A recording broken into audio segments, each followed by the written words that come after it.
Okie dokie dokie. Let me see if I can move this. All right. I have a very,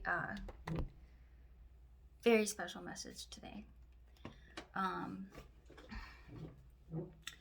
So sometimes I really have to do some studying to figure out where to begin. So let's just get right into it. I want to start with Luke chapter 12, verse 24. Consider the ravens, for they neither sow nor reap, which neither have storehouses nor barn, and God feedeth them. How much more are ye better than the fowls? So,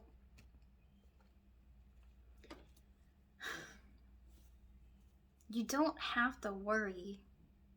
You certainly don't have to take anything from anyone, because God provides everything for you, and always will, so long as you have faith that He will.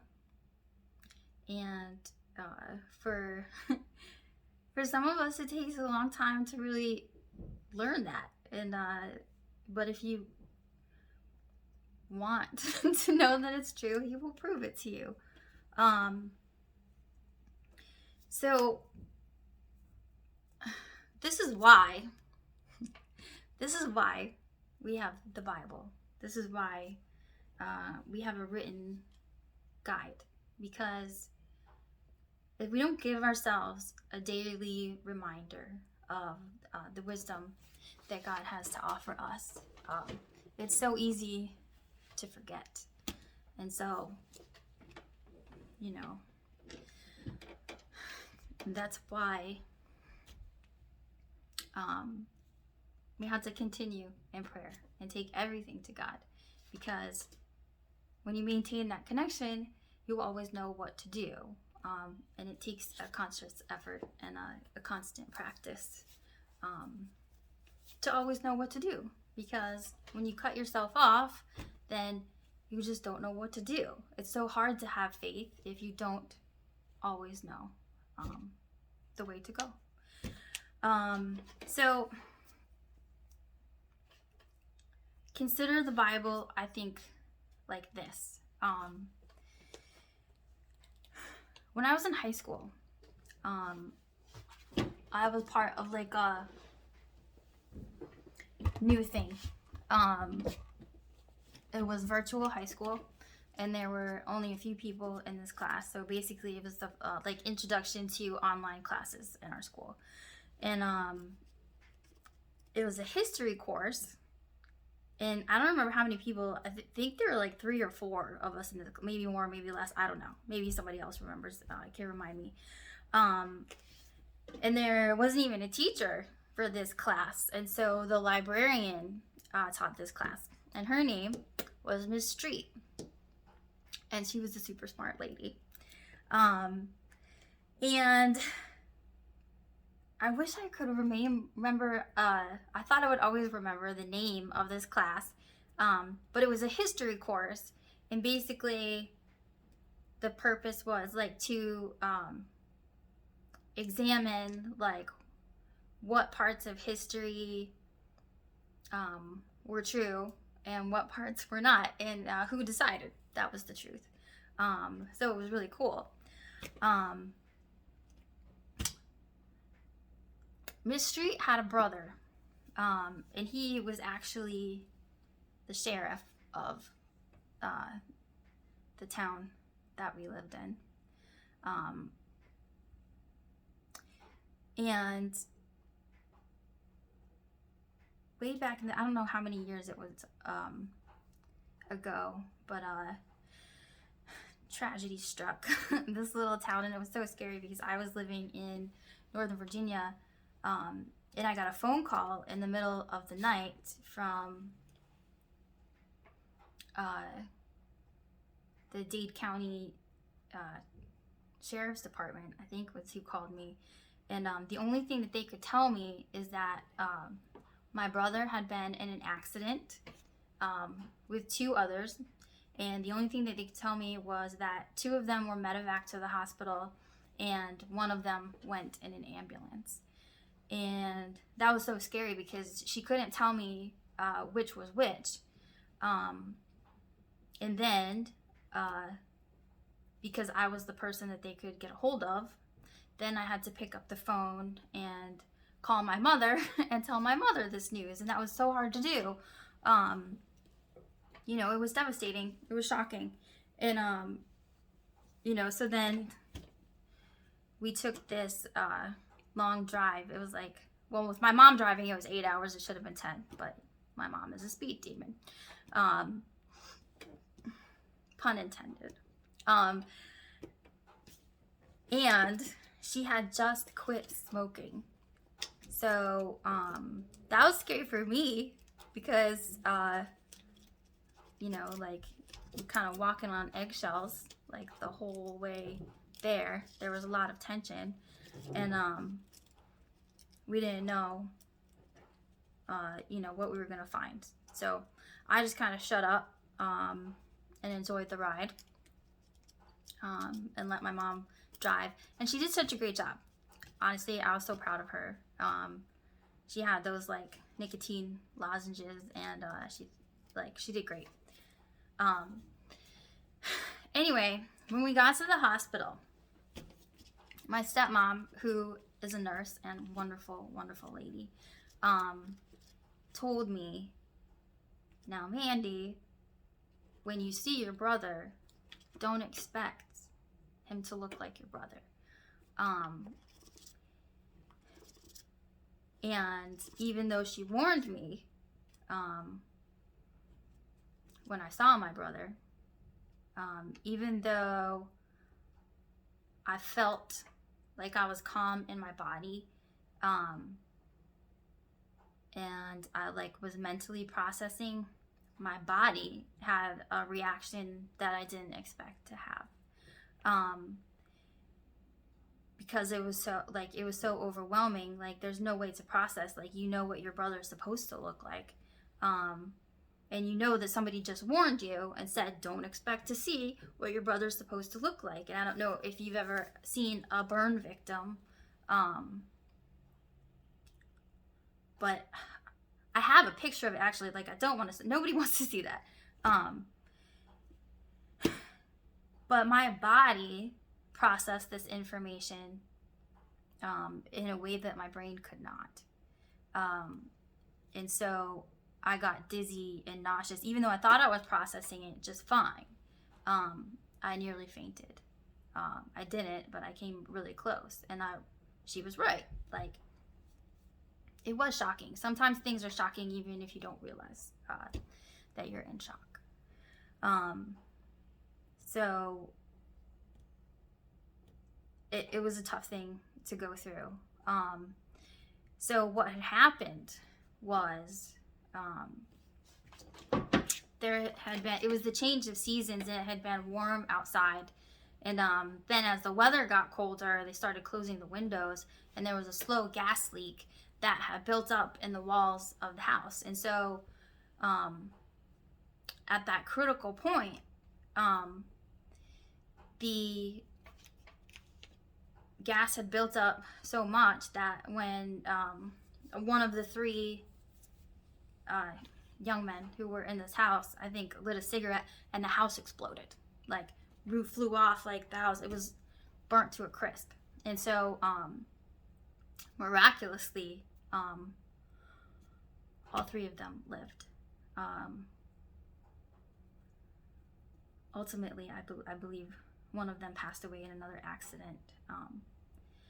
But the point is that everything happens in divine timing, and everything has a result that we can't necessarily control. You know, because we don't know the plans that God has for us. So I couldn't believe, as my brother healed, and it took a long time to heal, that they kind of had to, you know, he had to have some skin grafts, I believe, and then I know they had to like scrub like the dead skin and the healing skin so that his like new skin could grow. And he had the most beautiful skin,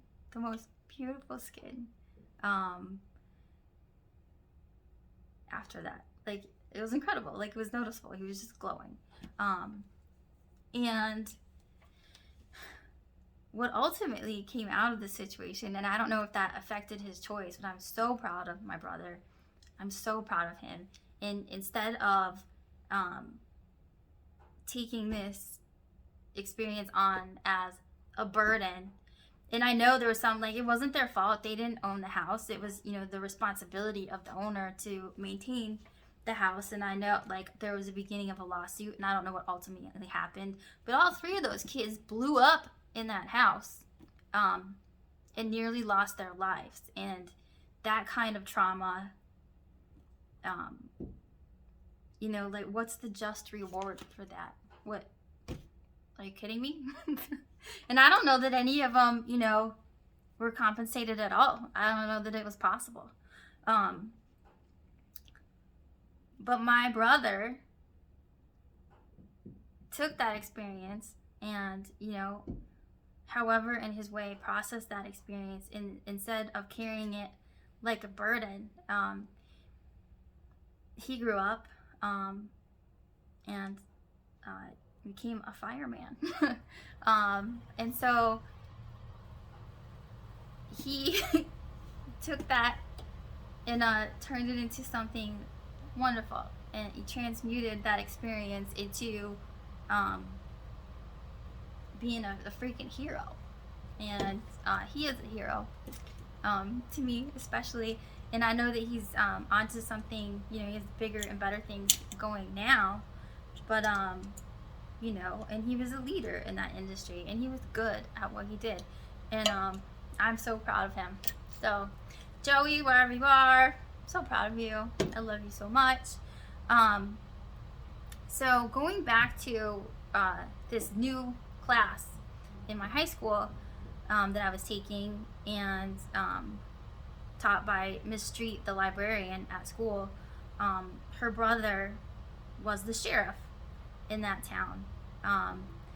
And before anybody had investigated thoroughly, I know, like, where I come from, you know, there are a lot of meth labs exploding. But it was reported that this house that exploded was a meth lab. And I remember thinking, there's no way. Like, I know my brother. Like, there's no way. And sure enough, they prejudged the whole situation. And the sheriff did the right thing and got on the TV and had to explain that it was not a meth lab that exploded. So when you're at a crossroads in a situation, sometimes the right thing to do is investigate further, I guess is the point of, you know, a lot of situations. So I had some other notes, you know, and going back to that, like, all you clowns running around here, swiping catalytic converters like it's the end of the world. This is aha. If the milk keeps going sour, at what point do you invest in a new cow? Just saying. Something to think about. Like,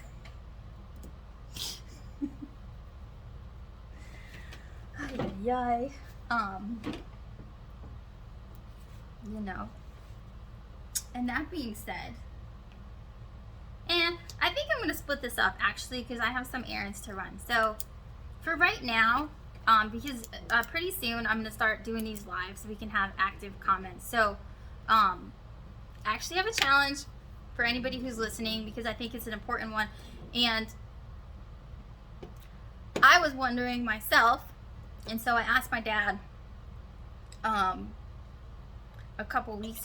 few weeks ago, about the two witnesses in Revelation. So that's a tough one, and one that I think I've figured out. So I would challenge you, everyone listening, and I would so appreciate feedback. So, because I want to come back to this, it's really important. So I did put in the description for my channel my email. I'm gonna start doing these live so there can be active conversation. But if you want to reach out to me by email or a private group on Facebook, you can send me a message.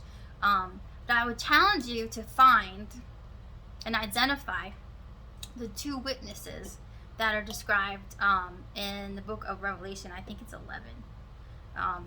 You can Google it. Anyway, there's a lot of ideas when you Google it, and I have my own, and I definitely want to talk about that next.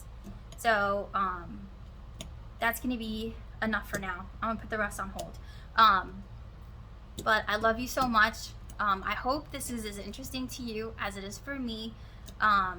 Please like, subscribe, and share, because this is important in so many ways. And even if you don't see it now, will affect so many people.